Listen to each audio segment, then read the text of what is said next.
अस्सलाम वालेकुम। आप देख रहे हैं कंप्यूटर सीरीज़। मैं आपको बताने जा रहा हूँ कि किस तरह आप अपने मोबाइल सैमसंग A5 2017 में अपना फिंगरप्रिंट लॉक लगा सकते हैं। बहुत ही आसान है। इसके लिए आपने सेटिंग में जाना है। सेटिंग आ गई। सेटिंग के बाद आपने बायोमेट्रिक एंड सिक्योरिटी इस पर क्लिक करना है। ये देखें, फिंगरप्रिंट स्कैनर, इस पर आपने क्लिक करना है। यहाँ पे आपने पिन अपना देना, जो भी है आपका पिन हो। यहाँ से आपने ऐड फिंगर करनी। उसके बाद आप फिंगर अपने लगा सकते हैं।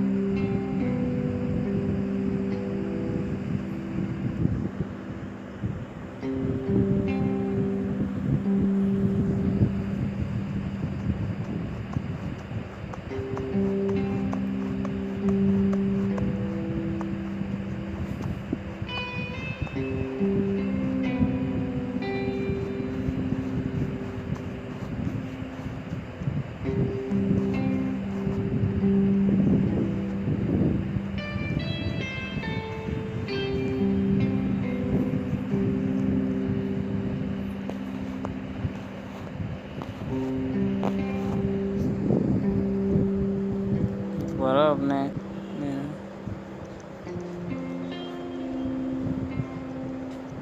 देखिए फिंगर ऐड हो गई। इसी तरह हम अपने सैमसंग A5 2017 में ऐड कर सकते हैं। तो मैं